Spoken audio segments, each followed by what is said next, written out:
ที่มาบอกเอาเชิญเถอะการมาถึงก่อนครับ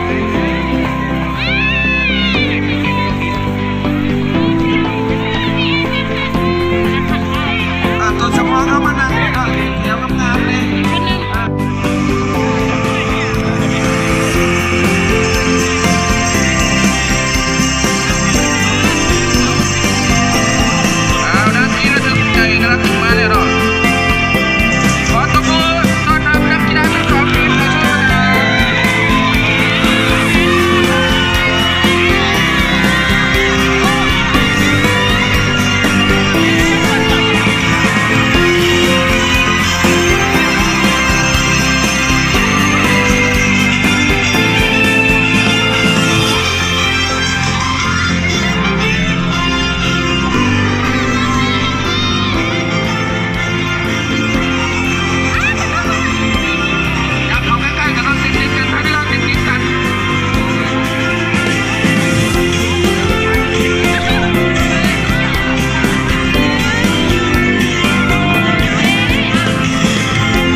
เดือนนั้นชุดดำเนาะอาหาร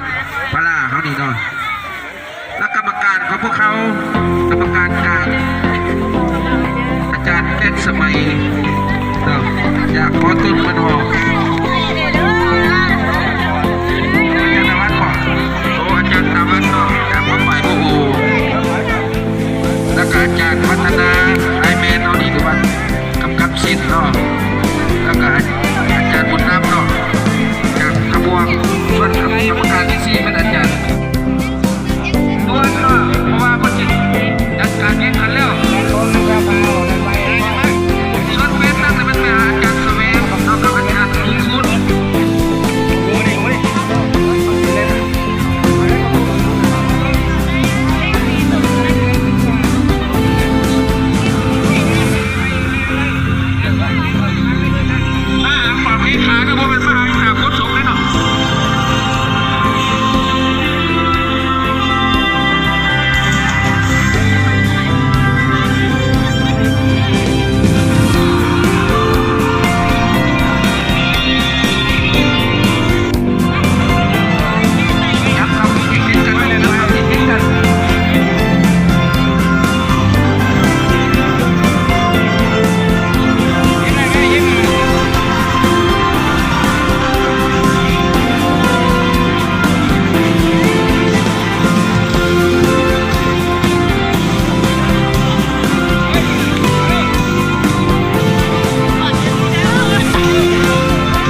าวฟ้าอีก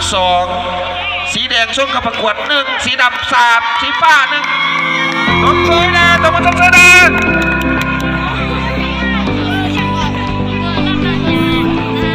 ดำขึ้นมาแล้วสีชมพูของฟ้านี่ลงเป็นอันดับ4อันดับ5แล้วเนาะเอา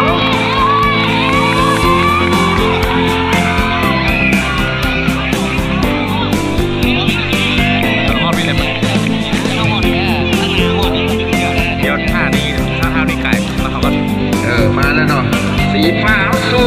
สีฟ้าสู้สีฟ้าสู้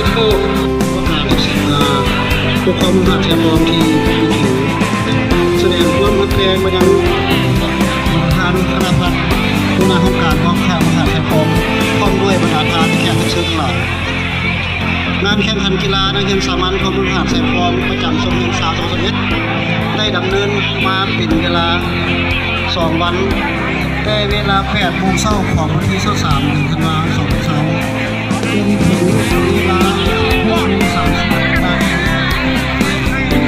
ตอนแรกของวันที่24 ธันวาคม 2023รวมเวลาการแข่งขัน2 วันเต็มท่ามกลางบรรยากาศแห่งความสดชื่นมวลชื่นบนพื้นฐานการรักษามือกีฬาลาวงานแข่งขันกีฬาเรียนสามัญครั้งนี้มันได้ส่องแสงถึงวิทยาศาสตร์วิทยาศาสตร์ผสมผสานระหว่างนักกีฬาแต่ละเขตแต่ละโรงเรียนให้มาทอดทอดเรียนกันเพื่อสร้างให้มีความสามัคคีหักแพงระหว่างโรงเรียนต่อโรงเรียนและเขตในเขตการแข่งขันกีฬาเรียนสามัญของมหาวิทยาลัยครั้งนี้ได้จุดมุ่งเต็มที่หน้าบุคคลคนสำเร็จของงานครั้งนี้แม่นบรรดาปัจจัยพอเป็นนี่คณะพัฒน์อำนาจปกครองเมืองต้องด้วยของการพัฒนาเมืองให้พวกเขาใจใส่สนับสนุนให้อยู่ตลอดมา2 คนในแค่มีเกียรติงาน